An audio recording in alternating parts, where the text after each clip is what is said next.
నమస్కారం. మేష్ రాశి 2025 అక్టోబర్. మిత్రులారా, మీకు నా వీడియోస్ నచ్చితే కనుక లైక్, షేర్, సబ్స్క్రైబ్ తప్పకుండా చేయండి. బెల్ ఐకాన్ తప్పకుండా ప్రెస్ చేయండి.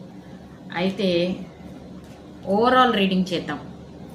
బ్లాకేజ్ రిమూవ్ చేయండి. అక్టోబర్లో చీట్ కార్డ్, వరల్డ్ కార్డ్ కూడా ఉంది. అయితే ముందు బ్లాకేజ్ ఎందుకు వస్తుంది? Peace and harmony. ఎనీవేస్ మీరు పీస్ అండ్ హార్మనీలో ఉండాలి. నెక్స్ట్ మనీ కనెక్టెడ్ ఏదైనా మీకు ఇష్యూస్ ఉంటే కనుక ఒక హెల్పింగ్ హ్యాండ్ తప్పకుండా దొరుకుతుంది. ప్లస్ ధనానికి సంబంధించిన ఇష్యూస్ అయితే చాలా ఉన్నాయి. అది మేష రాశికి ప్రస్తుతం అందరికీ ఇలా నడుస్తుంది. ఫైనాన్స్ కనెక్టెడ్ ఇష్యూస్ అందరికీ ఉన్నాయి. సో దయచేసి please release the pain. Family connected ఏమైనా ఇష్యూస్ ఉంటే కనుక దాన్ని మెల్లగా సాల్వ్ అవుతుంది. ఒక్క రోజులోనే అన్ని సమస్యలు తీరిపోవాలి అనుకోవడం మాత్రం చాలా తప్పు. ఎందుకంటే మీ దశలు, మహాదశలు ఒకవేళ కనుక కొంచెం స్లో అంటే లో పీరియడ్లో ఉంటే కనుక చాలా ఎఫెక్ట్ అయ్యి ఉన్నారు. ప్రస్తుతానికి నా దగ్గరకు వచ్చిన వాళ్ళందరూ మేషరాశులే. యూనివర్స్ నుంచి మీకు కమిట్మెంట్ బాగా దొరుకుతుంది. హార్డ్ వర్క్ చేయండి. మీ సాక్రిఫైస్ని యూనివర్స్ చూస్తుంది.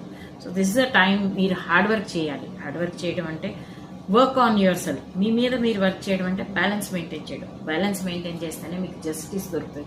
చూసారా, నేను చెప్తుందే కార్డ్స్ కూడా అవే వస్తున్నాయి. జేమాకాలి. అయితే ఒక మిస్టరీ లాగా ఉంది మీ జీవితం ప్రస్తుతం. ఒక మిస్టరీ లాగా ఉంది.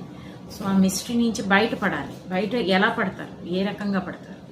అయితే క్రియేషన్ చేయాలి. మేనిఫెస్టేషన్ చేస్తేనే ముందుకెళ్తుంది. మిత్రులా, నేను మిమ్మల్ని చూస్తూ కార్డ్స్ తీస్తున్నాను, కానీ అవి నాకు తెలియకుండానే మంచి మంచి కార్డ్స్ వస్తున్నాయి. ఫ్యామిలీ కనెక్టెడ్గా మీరు చేస్తున్న ప్రయత్నాలన్నీ కూడా విఫలమవుతున్నాయి. డోంట్ వరీ, మంచి కార్డ్స్ వస్తాయి మీకు కూడా. చూసారా, ఇది కూడా కర్మ అనుకొని చేయండి. అన్ని పనులు జరుగుతాయి. అంటే మీ దగ్గర చాలా డబ్బులు ఉన్నప్పుడు కూడా ఒకలాగే ఉండండి, తక్కువ డబ్బులు ఉన్నప్పుడు కూడా ఒకలాగే బ్యాలెన్స్ మెయింటైన్ చేయగలిగితే మీ లైఫ్ చాలా సాఫ్ట్గా, స్మూత్గా ముందుకెళ్తుంది. అదే కాకుండా ధనప్రాప్తి కోసం మీరు బాగా హార్డ్ వర్క్ చేయాలి. ఈ మంత్ మీ కెరియర్ గురించి బాగా హార్డ్ వర్క్ చేయాలి. అది ముందు రాసి పెట్టుకోండి. తర్వాత అక్టోబర్లో ఛాలెంజెస్ కూడా చాలా ఎక్కువ ఉన్నాయి. అయితే లక్ష్మీ అమ్మవారి పూజ కూడా ఉంది. మీ పార్ట్నర్ సపోర్ట్ మీకు ఎప్పుడూ ఉంటుంది. అయితే లక్ష్మీ అమ్మవారి పూజ చేయండి, ఫోకస్ చేయండి, మేనిఫెస్ట్ చేయండి. దీపావళి శుభాకాంక్షలు కూడా మీ అందరికీ. ఎందుకంటే చక్కగా మీరు బాగా కష్టపడతారు. Straightforward. చూసారా, బ్లాకేజ్ కార్డ్స్ వస్తున్నాయి. Please release the blockage. No contact సిచ్యువేషన్లో ఉన్న వాళ్ళందరికీ కూడా ఈసారి ఈ మంత్లో కాంటాక్ట్ చాలా స్లోగా ఉంటుంది. ఎక్కువగా రిలేషన్షిప్ ముందుకెళ్ళిపోద్ది, ఏదో అయిపోద్ది అని మాత్రం దయచేసి అలాంటి కళలు కనకండి. నార్మల్గా ఉండటమే బెటర్. లెట్స్ సీ ఏంజిల్స్ ఏం చెప్తున్నారో చూద్దాం. మంచి ఆపర్చునిటీస్ వస్తాయని ఏంజిల్స్ చెప్తున్నారు. అయితే బీ